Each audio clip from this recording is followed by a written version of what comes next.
Stop scrolling because this has to be one of the strangest and scariest skinwalker encounters ever. TikTok user Samael said that he was walking across a parking lot when a man called him by his name. He turned around and realized that he didn't recognize this man and had no idea how he even knew his name. Things got even weirder though. The man then asked him for $1 and said that I know you only have one in your wallet right now, which was true. Samael said that at this point his heart was jackhammering. He froze there and didn't know what to say, so he said, "Yeah man, I only got $1 but you can have it." He gave him the dollar and then the strange man said, "Yo, do you want to see something?" The man then allegedly lifted up the back of his shirt and showed him his tail. Then he got on all fours like an animal and crawled away.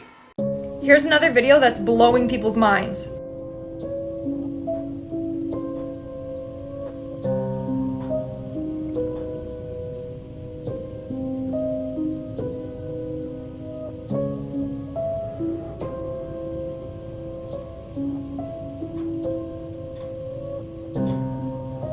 Looks like they dug right into the middle of the earth.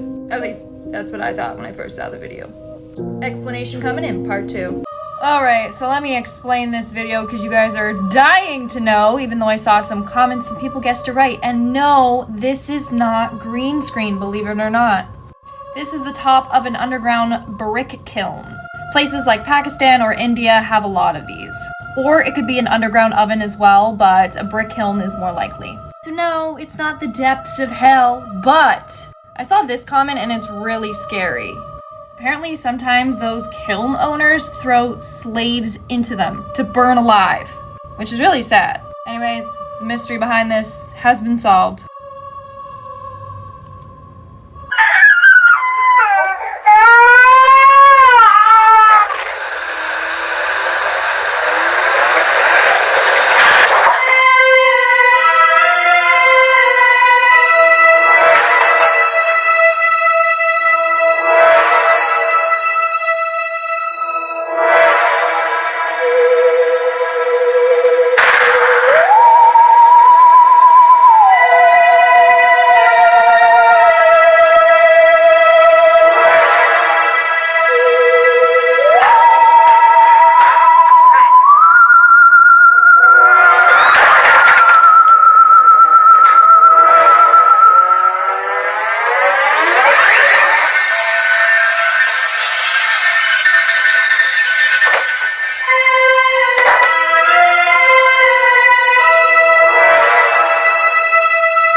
This is a true horrifying story that took place in Pakistan. This story was submitted by Amna. In the early 2000s, a young Pakistani man worked in the Jinnah International Airport in Karachi. He would always ride his motorcycle to work, and he only did night shifts. One night, he finished his duty, hopped on his bike, and started driving home.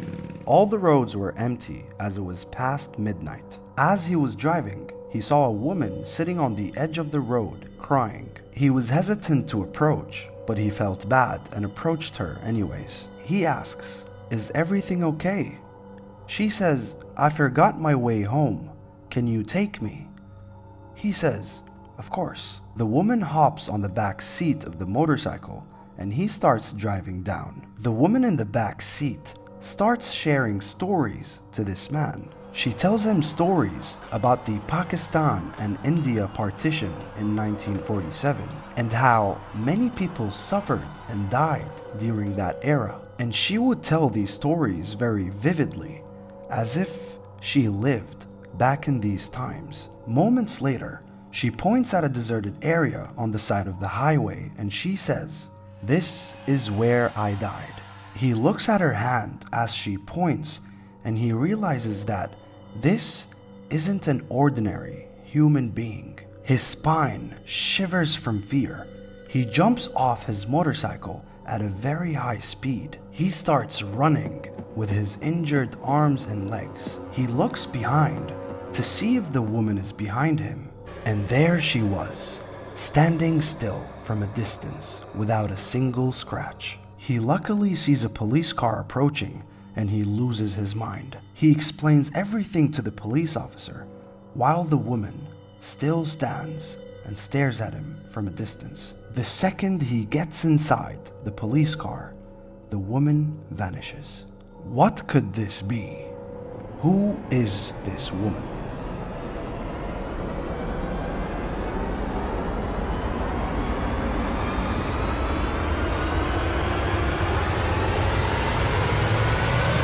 This week I was researching stories about ghosts at sea for a podcast episode and I came across this story from a now deleted Reddit user, so let's get into it. So 3 guys were on a night dive in the Puget Sound hunting for prawns. It was like 1 a.m, they were 100 feet deep, it was absolutely pitch black down there. They dove together all the time, so they used to do this thing where they would sit in a circle, turn all their lights off and kick up all the bioluminescence and it would be like stars in the sky floating around them. So this night they're doing the same thing. They're sitting in the circle, it's dark, they kick up all the bioluminescent material and they realise in the light that there is a 4th person sitting in the circle. They all look at this random stranger 100 feet under the water and they start to panic.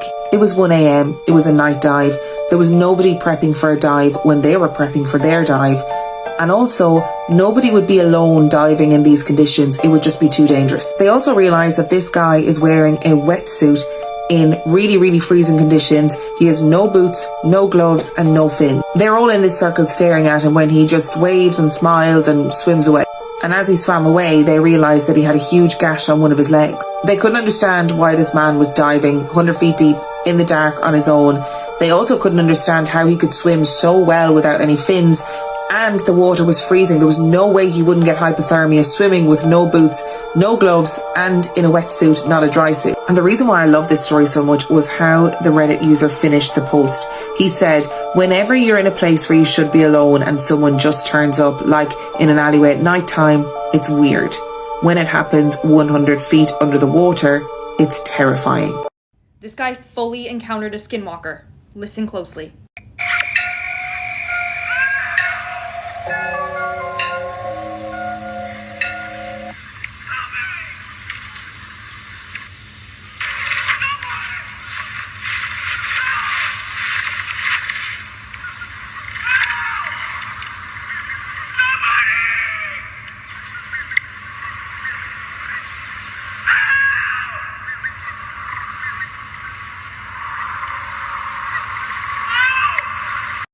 People are convinced that this is a skinwalker pretending to be a human. Skinwalkers can mimic the sounds of their victims in order to lure more victims. In this case, he's screaming for help, hoping to lure in a human and, kill them. What's even scarier is apparently skinwalkers can mimic the sound of their last victim. So this could be his last victim crying for help. Let me know what you think in the comments below. Okay, so welcome back to real life shit that's happened to me that nobody would ever believe. When I was a freshman in high school, my best friend Laura came over to stay the night with me, which was rare. Usually I stayed the night with her. Not the point. My older brother thought that she was cute, and I was always jealous of that. Like, no, you're absolutely not allowed to date my friend. Even though she is gorgeous. Deal with it.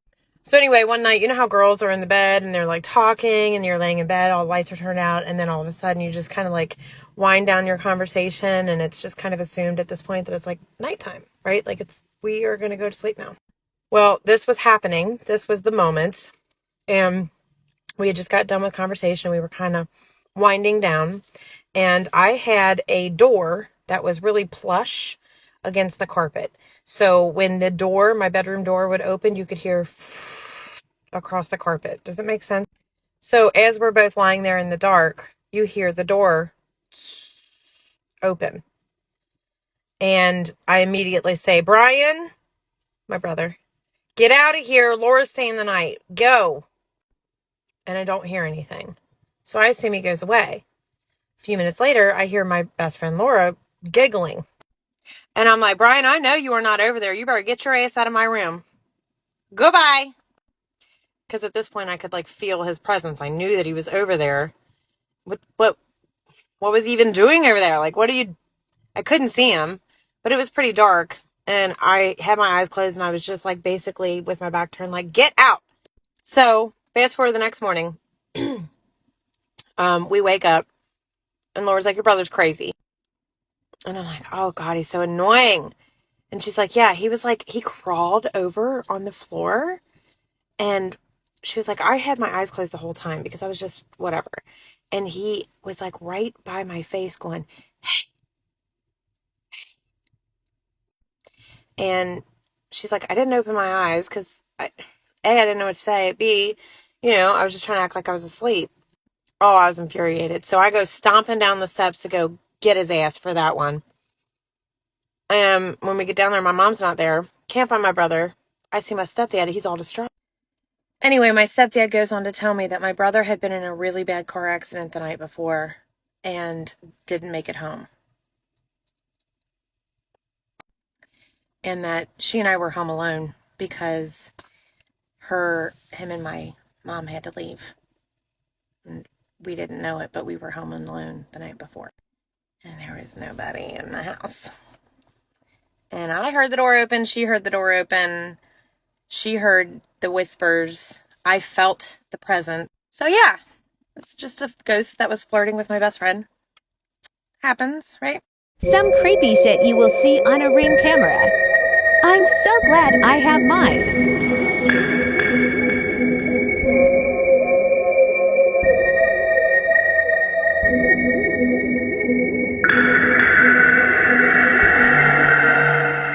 I feel like you're hostage, now your lover, hidden under covers. You only love me when you wake up. Is it me or am I not enough? Then you leave and I'm hollow. Some days I get so low, it has to be